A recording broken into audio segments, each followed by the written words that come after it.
2019, Exam 1, Question 8. Okay, you knew this is coming, critical path analysis, but let's do this properly and thoroughly in detail and talk about all the things in critical path analysis. Now, the main thing they're talking about here is float time of 10 hours on activities, but what we're going to do is, first of all, is our forward scan. Okay, so remember, forward scan is you're adding, looking for the maximum, and that gives you the EST, earliest starting time.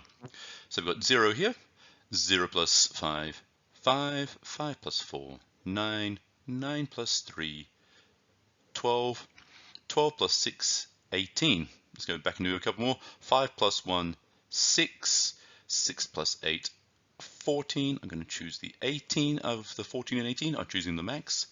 6 plus 3 is 9, 5 plus 7 is 12, 12 plus 4 is 16. I'm going to choose the 16. 16 plus 5, 21. 18 plus 6, 24. I'm going to choose the 24. I'm going to choose to rearrange that and write that neater. 24 plus 7, 31. 12 plus 7, 19. 19 plus 2, 21. 18 plus 5, 23. That means 31 is my choice. 31 plus 8, 39. 39 plus 1, 40. 31 plus 11 is 42, which is the number I'm going to choose. Again, it's just really hard to get all these things to fit inside the box. 42. And 42 plus 9, 51. Now we've done the forward scan. 51 is actually the correct number for the total time taken for the activity. So backward scan is the opposite of the forward scan. And let me just fix that letter there.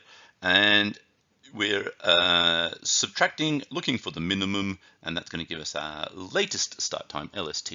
So we start here with 51, we minus the 9, we get 42. 42 minus 1, 41. So 41 minus 8, 33. It's a good chance to use a different colored pen, otherwise it gets very, very messy. 42 minus 11 is 31. So between 31 and 33, we choose the 31. 31 minus 2 is 29. And we can see a difference of 10 there. That's probably giving us a hint about something. Going down the bottom, 31 minus 7 is 24. Now, 24 minus 6 is 18. We know that must be the number that goes in there because it's the lowest number. But always do things slowly and properly the first time. So 31 minus 5 is 26. So that's why we chose the 18. 29 minus 7 is 22. 26 minus 6 is 20. So I'm going to choose the, hang on, this is where I get confused. It's actually 18 minus 6 is 12. That makes more sense. 12. So there we get 12. 12 minus 3, 9. 9 minus 4, 5. We know the 5 is going to go in there. It's going to be a 0. But let's do the rest of it. So it's 18 minus 8 is 10. That's a 10. 24 minus 5 is 19. 19 minus 3 is 16. I'm going to choose the 10. 19 minus 4 is 15. And then 15 minus 7 is 8. And 10 minus 1 is 9. So it was correct to choose the 5. No surprises there. If we want to look at the critical path, we can see we got this, this, this, that, that. These are all the ones that where there's no difference between the EST and LST, so they must be on the critical path. So if we want to find the critical path, that is the critical path. And don't forget to look when you're labeling up critical path. I know this is not the answer to the question, but it's always good to learn all these things. And you just go A, B, E, J, K, O, Q, S, and the time taken is 51 hours. Now, float time. Let us teach you the foolproof way of doing this. So let me just pause.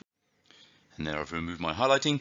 What I want to talk about is the fact you can spot there's something going on here with the 10 because there's a difference of 10 here.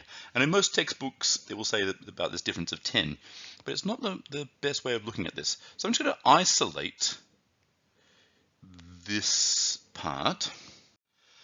So I've just drawn it up in this top corner here. Now, what you need to do is just have a look at this number and this number. Let me just highlight which ones I'm talking about.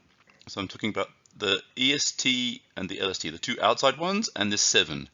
And all you've got to do is say, hang on a minute, 29 minus 12 minus 7, that does in fact equal 10. And this is going to be important when we get to the other one. So you can see that I does in fact have a float time of 10. So how many activities have a float hour of 10? Well, we already know I. Let's just check N. Now the reason why I'm checking both of those is because I could see that difference of 10 there. So it's obvious that there was something going on here. But again, we do that same thing. We look at these two numbers here, which are this one, and then the one in the middle there. And so we're just taking the big number and minusing the two small numbers.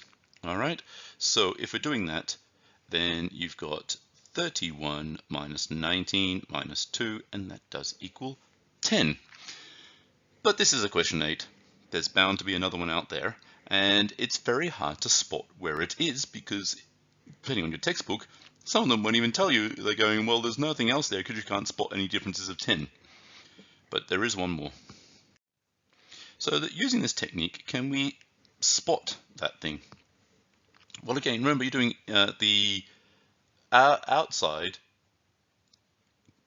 two numbers with the middle number in there. So that would be 15 minus 5. That's already 10 minus 7. That's not going to work, so it's not C. You could do 12 and 19. So already 19 minus 12 is 7. It's not going to be H. You could do 16 minus 24. Well, sorry, 24 minus 16. That's going to be 8. Can't be L. Just to, it's not going to be anything on the critical path. Let's look at D. D is going to be 5 minus 10 minus 5 already, minus 1. So it's not that one. Now G, you've got G, isolating that out, you've got 19 minus 6 minus 3. That equals 10. So G is correct. Let me just, so you can get a lot of these lines. Let me just. Then let's pair up another one. Let's look at F. F is 6 plus 18. So that would be 18 minus 6 minus 8. That's not going to work. So that's not right. So F is not 1. We know A, B, E, J, K, O, Q, and S are on the critical path. There's not much of a float anywhere else hiding in there. It looks like the answer is 3. It was G, I, and N. So a lot of people would have spotted the I and N because of this difference of 10 here, but it's much harder to spot that G unless you know that sort of technique of the isolating and just checking the EST, the LST, and the length of the thing, and that is bulletproof. It'll work every single time, and you can see it's a question 8, so people struggle with it. And only 31% of people got it right, that there were 3 paths. Understandable, tricky, hard to spot that G unless you use that technique that I've told you here.